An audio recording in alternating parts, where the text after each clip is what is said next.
Welcome into the Week 10 edition of the Fearless Football Forecast, powered by Greenville Utilities on Pirate Radio 1250 and 930 and online at Reflector.com. I am Clip Rock. Joining me today, as always, Jordan Anders from the Daily Reflector. Hello, Jordan. Hey, man. How's it going? It is going great. And Ronnie Woodward sitting in for Tony Castleberry. Ronnie, good to see you. How you doing, man? I'm good, man. Back in action, and yeah, glad to be here. Mr. Pinch hitter over here. Yeah, and Ronnie, in years past, you've joined me on the sports bar to break down high school football. This year, you kind of handed over the duties to Jordan and Tony, so good to see you back talking high school football with us. And we'll go ahead and get started, guys. Southern Wayne has trouble winning football games, as we've discussed in the past, Jordan.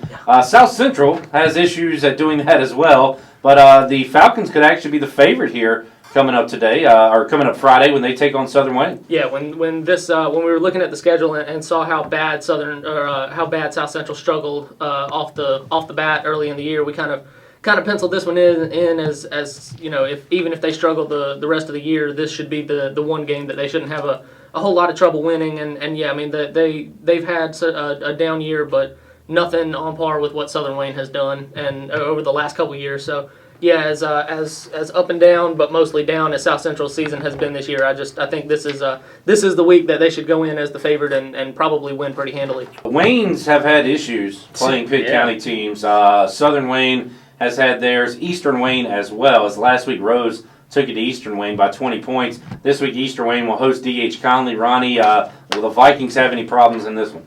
I would guess no. You know, I think Conley is rolling again. I mean, it's one of those things, too. Jordan and I have talked about it. I mean, Conley's 3-0 in the league. I mean, they're in first place. I mean, they control their own destiny, as teams like to say. So they just keep winning and doing their thing. I think they're going to be fine. You still got to play New Bern, obviously. I mean, that's the big one. But I think Eastern Wayne going to have its work cut out. Conley's got to go on the road, which can be difficult at times. But I think the Vikings go get it done, keep doing their thing, keep running the ball, the same formula and strategy that's worked so far. So I think Conley goes and gets a pretty easy win, maybe a convincing win. A wise man once said, from the Daily Reflector actually, Nate Summers, if it's destiny, how do you control it? We'll talk about that another day. Sure. Fearless Football Forecast powered by Greenville Utilities here on Pirate Radio, online at Reflector.com. J.H. Rose off this week, just 5 games involving Pitt County teams. Another one of those, Jordan. Aiden Grifton hosting North Lenoir. They took care of South Lenoir last week. You like the Chargers again this week? I do, only because North Lenoir has been marginally better this year. I mean, those North and South Lenoir, they've both struggled so bad. And Aiden Grifton, they need a win. They've got a couple of big games coming up against Goldsboro, and then the big one at home at the end of the year against Kinston, which if Kinston beats Green Central on Friday night, then that could be there could be some share of their conference title in the mix there. So, I mean, this one, the Chargers are at home, and North Lenoir has just struggled so bad this year that I don't think it's going to be much of a challenge for them. All right, Jordan laid it out there, Ronnie. Aiden Grifton's at home. They're the better team. They have a lot to play for. All signs point to a Chargers win. I think the most interesting thing is going to be what food is in the press box. Is that right? Because that's always a wild card. Okay. But yeah, the football game on the field, I'm going Chargers. Okay. The Chargers win big. And I'm going deer meat on the press box. Whoa. Is that right? I've had that before. Interesting. It was interesting. In a crock pot with some gravy. Man. Wow, that's better than what they're doing in East Carolina. I'm telling you. But yeah, Aiden Grifton rolls. And deer meat in the press box. Is full. Hashtag deer meat. North Johnston at North Pitt. Ronnie, the Panthers looking to find some kind of success. Jordan, we talked about it a lot. They just shoot themselves in the foot. And I don't know, maybe this is a game where if they take care of the ball, they can actually beat North Johnston. Yeah, you're right. I mean, this is a big game in terms, too. I mean, you look at the overall records. North Johnston's 4-4, North Pitt's 2-6. But they're both 0-2 in the Eastern Plain Conference. So, I don't know, it sounds kind of bad, but you don't want to be 0-3. You don't want to be, you don't want to finish last, be that team without a win in your conference. So, if anything, this is a bottom feeder type of game where you want to win and get ahead of, kind of push down your opponent a little bit, I guess. So, I think it's a close one. I think neither one of these teams is obviously a world beater, a great team.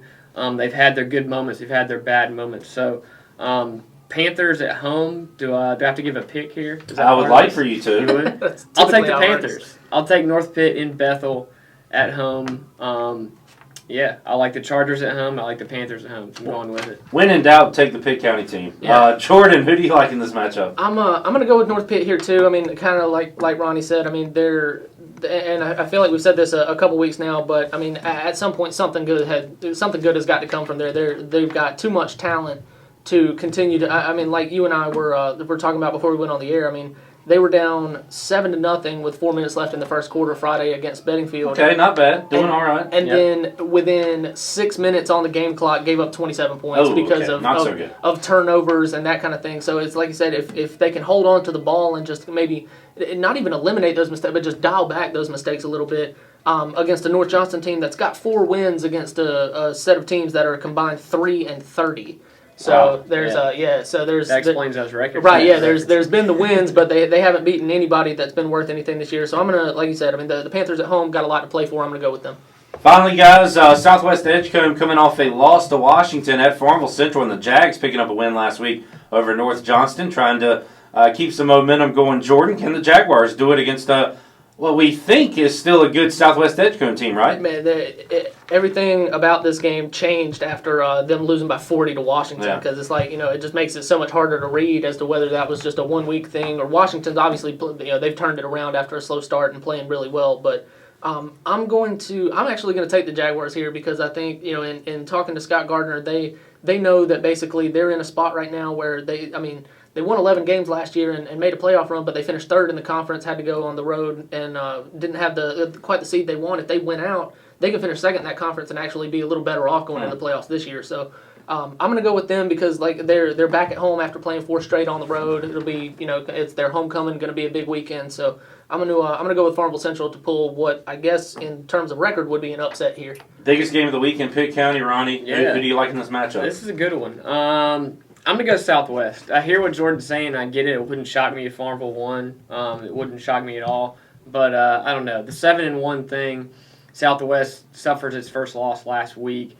Maybe they're pissed off. They're mad. So I think they bounce back this week. I think a physical game, a close game, physical, kind of grind it out type of game.